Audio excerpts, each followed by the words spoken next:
Rita. Grandma Rita was a lot different than Grandma Maria.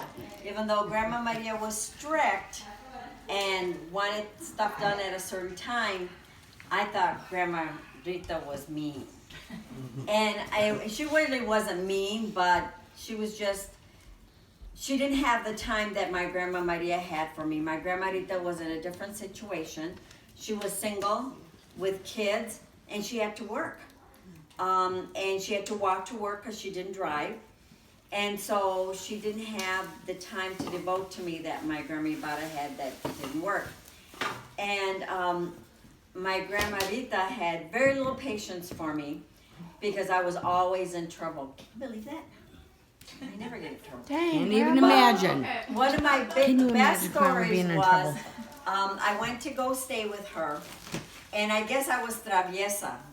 I can't even imagine that because that's just so not in my character. But anyway, she thought I was traviesa. And she was washing clothes outside. And you know how they used to have the old washers? They had the ringers and stuff.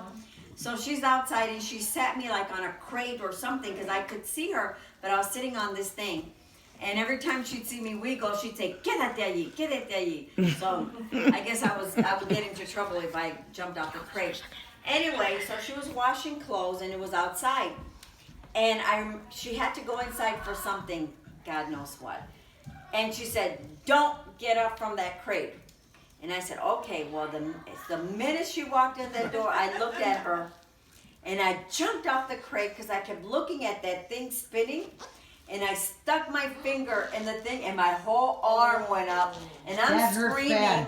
And I'm hanging because I'm little. Been there, done that. I'm thinking I'm maybe not even 5. I'm probably 4. And I'm literally hanging because that thing is taller than me. Oh my goodness. She came on. She's screaming at me, telling me that. Didn't she tell me to stay sitting down? So needless to say, I got a spanking after that because I was always getting into trouble. But she was a good lady. And she had Alzheimer's in the end.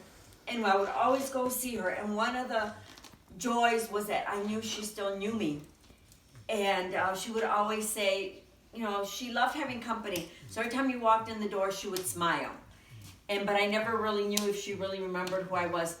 And so I'd sit down and she would say, "¿Cómo está tu papá y tu abuelita?" So I knew she knew that it was me.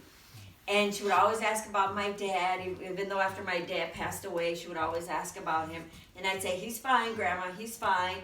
And she'd ask about my Grandma Maria. So I always knew who she was. And I remember the one day, it was the saddest day that I can remember. I went to go visit her. And she smiled, just like she always did, because she loved having company. She smiled, and I gave her a hug. And she didn't ask about my dad or my grandmother. And I remember looking into her eyes. And I said, "¿Quién soy, Grandma? ¿Quién soy?" And she goes, "Yo no sé." And that was like the saddest day of my life, that she didn't know who I was anymore. But she was a tough cookie, and she was strong, and she was able to support her family, have a little house. And it's not much. You know, it's probably, 600 square feet. But it was hers, you know, and she sacrificed a lot to have it. And then I have my grandpa,